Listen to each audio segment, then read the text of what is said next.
seeing that on the back stretch, especially when these guys on the outside lane kind of run. It's almost like they're running in a little bit of a vacuum. When the inside line pulls down and they open up that outside line, it's almost like they're running in a little bit of a vacuum.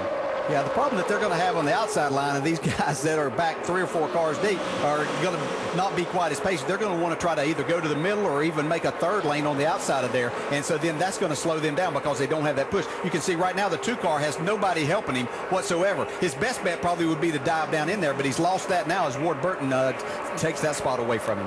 And they can't seem to get organized in that outside lane like they were earlier. Whoa, contact. Stephen Wallace gets sideways. He is tapped from behind.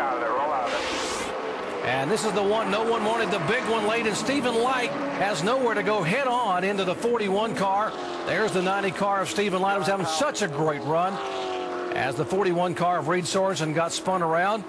And looks like the 66 car of Stephen Wallace might have gotten a little tap. His car abruptly turned sideways, and boy, that Stephen Wallace cannot catch a break either. They have had miserable luck the last 3 or 4 events.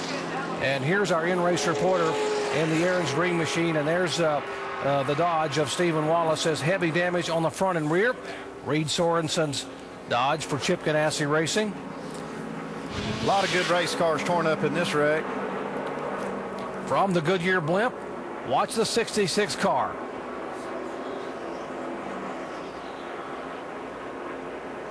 There again, he's up against the car right in front of him, who was Casey Kane, but he's still getting that push from behind because Reed Sorenson can't see that he's totally against that car, and that's where it just gets down to the end of this race, and we start. I say we do it in the Cup race too. You start running into each other and trying to help them get to the front as fast as you can.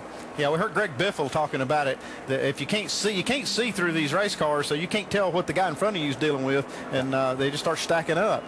Can't really put the blame on one person here. It's just all kind of shared back through there. Yeah, I'm sure Stephen, he's probably got a foot on the brake because he's right against the 9 car, but he's getting hit hard from behind, and then he just shoots him right out of the pack. We've been fortunate all day that we haven't really had very many cars involved in these accidents at a time, but we got down to the end when it was time to try to win, and people like Stephen Light, unfortunately, that weren't even a part of the beginning of this get involved.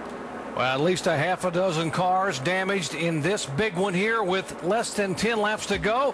As you're right on board with Stephen Light in his City Financial Ford, let's watch what he saw just a moment ago off of turn 2. This is why I'm hot. This is why I'm hot. This is why I'm hot.